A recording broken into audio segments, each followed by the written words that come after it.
Maisha Kanairo. Watu ambao wameishi katika mji wa Nairobi umeweza kukutana na mambo mbalimbali, na kwa hivyo mambo mbalimbali haya na ndipo tunaweza kushare pamoja na wao, ili ewe kama mtazamaji ukaweze kujifunza neno moja, ili ukaweze pia kufanya nini, kukaa rada katika maisha yako. Labda unakuja Nairobi au unaishi katika mji fulani, ukaweze kuwa na angalau ufunuo fulani kuhusu maisha ya mjini. Kwa hivyo leo nimetembelewa na kijana ambaye ni barabara, kijana ambaye ana nguvu. Kwa hivyo ili tukaweze kuzungumza naye kitu kimoja au vitu viwili.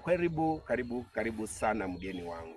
Asante. Karibu sana. Kwa manufaa ya mtazamaji wangu, unaitwa nani? Kwa majina anaitwa Kevin Munga. Okay, asante sana na tena karibu sana Kevin. Kwa hivyo ningependa tu kuuliza swali moja kwamba Kevin, wewe umekuja Nairobi lini, na labda ni nini ambacho umekutana nacho huku Nairobi? Kwanza umekuja Nairobi mwaka gani? Mimi nimekuja Nairobi mwaka wa 2020. Okay, umekuja mwaka wa 2020. Kwa hivyo kuanzia mwaka wa 2020 hadi sasa, hiyo ni miaka karibu 6 hivi, umekaa na umetest maisha ya Kanairo. Ni kweli eh? Kwa hivyo katika maisha haya yote ya Kanairo, ni kitu gani ambacho labda katika pitapita zako ambacho kimeweza umekutana nacho, labda umekumbana nacho, ni hali fulani umekutana nayo na ambayo imeweza kukatalia sana katika akili zako, kikaa hivi unakumbuka kila siku? Ni kitu kama gani hivi? Nikiwa Nairobi wakati nilikuwa mgeni huku bado, nilikuwa na rafiki yangu. Okay. Rafiki akaniambia kuna kazi na tutaenda kujaribu siku ambayo iliyofuata. Muende mjaribu kazi hiyo. Naam. Okay.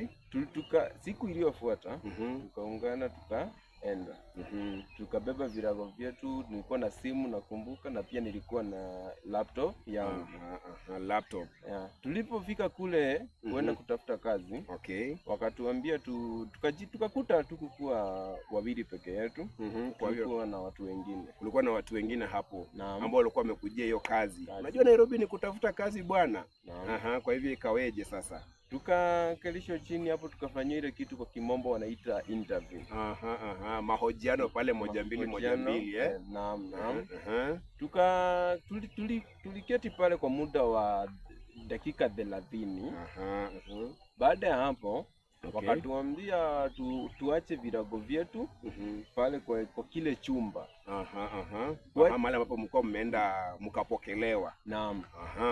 Kila mtu akawacha virago vyake kwa kile chumba ili tuweze kwenda kuonyeshwa ile pahali tutapokuwa tukifanyia kazi.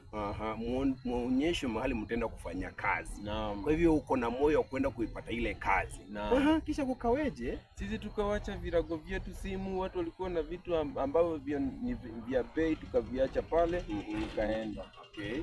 Kufika huko, yule alikuwa, nakumbuka vizuri, alikuwa mwanaume ambaye alikuwa anawapeleka. Naam. Akatuambia hapo ndio akatuonyesha tu jumba fulani, akatuambia tumgoje hapo, amesikia kwenda kwenye haja ndogo. Akawaacha pale mahali kwingine. Aliyewapeleka akaondoka kwa jina la ameenda haja ndogo. Naam. Lakini tuligundua amekawia sana. Tukaanza kuwa na heka hapa kule, tukaanza kumtafuta. Tulipomkosa tukaamua turudie vitu vyetu kwenye lile chumba. Mahali mlikuwa mmeacha vitu vyenu, mkarejea kuvichukua. Na natumai mlivipata. Kufika pale tulishikwa na butwaa, acha nikwambie. Ukaweje yani? Tulipata lile chumba mpaka limeoshwa. Kwa hivyo vitu ambavyo mlikuwa mmeacha pale vyote vilikuwa vimeshatoka, havipo. Aliyevitoa hamjui. Tujui. Na mlipata mtu mle ndani? Hatukupata mtu yoyote. Maisha Kanairo kweli. Kwa hivyo ikakuwaje sasa baada ya kupata vitu vyenu vimetoweka, vyote vimeenda, mlifanya nini sasa? Tukajaribu kuenda kutafuta mmiliki wa lile nyumba atueleze nani alikuwa amekodisha lile chumba. Mmiliki akasema yeye alikuwa tu amekodisha kwa masaa chache. Kwa masaa machache tu? Masaa machache tu. Sasa hangeweza kutusaidia.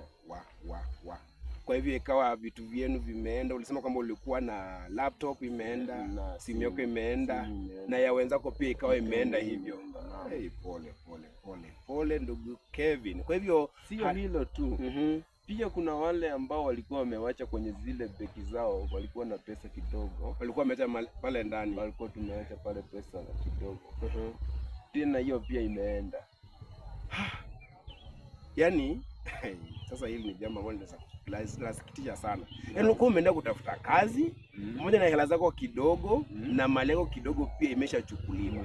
Kwa hiyo mkabaki pale mpo tu, hakuna cha kufanya, hamna mbele wala nyuma, uko njaa, huna pesa yako kidogo. Pia unakuta pahali huko unahitaji nauli. Kwa hivyo tena mlifaa kupata nauli iwarejeshe mlikotoka. Naam. Kwa hivyo sasa ikawa maneno yakawa namna gani? Mkatembea miguu ama kukaendaje kaka? Ilibidi tufanye kazi yao. Ilibidi tubebea watu maji hapo, kazi ambayo ngumu sana. So kwa hivyo hapo around tu mkatembea mkapata shughuli za kubebea watu maji. Ndio mpate angalau nauli ya kuwarejesha mitaani mlikotoka. Naam, kazi ambayo haikuwa rahisi.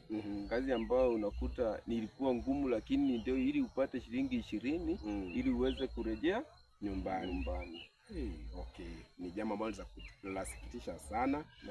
Lakini nashukuru sana angalau umezungumza pamoja nasi na mtazamaji ameweza kusikia masimulizi yako, na kwa hiyo tumeona kwamba katika masimulizi yako tunaona kwamba kuna marafiki ambao umesha kupanga kazi, kwa hivyo kuna ulaghai ambao ulifanyika pamoja na wizi pamoja na udanganyifu. Kwa hivyo asante sana kwa kujumuika pamoja nami. Kwa heri kwa sasa. Na kwa mtazamaji wetu, umeshaona jinsi masimulizi ya Kevin ambavyo yamekuwa, ni kwamba amepitia katika hali ambayo ilikuwa si hali. Unaona kwamba mwenzako anakuambia kwamba kuja Nairobi tutafute kazi. Yule ambaye unakuja kutafuta kazi kwake lazima muweze kuwa umejuana kwa vilemba. Bure wizi upo, dunia imeshaharibika. Dunia imesha kuwa na mama ambayo ni mashimo mengi. Kwa hivyo mtazamaji, mahali popote ulipo, kuwa makini unapotembea mjini, unapotembea Nairobi ama unapotembea mji wote ule. Kuwa makini, manake dunia imeshakuwa namna gani? Imeshaharibika. Kwa hivyo kwa heri kwa sasa. Kumbuka kunifollow kwenye Meshmesh Talents pale kwa YouTube. Kwa heri.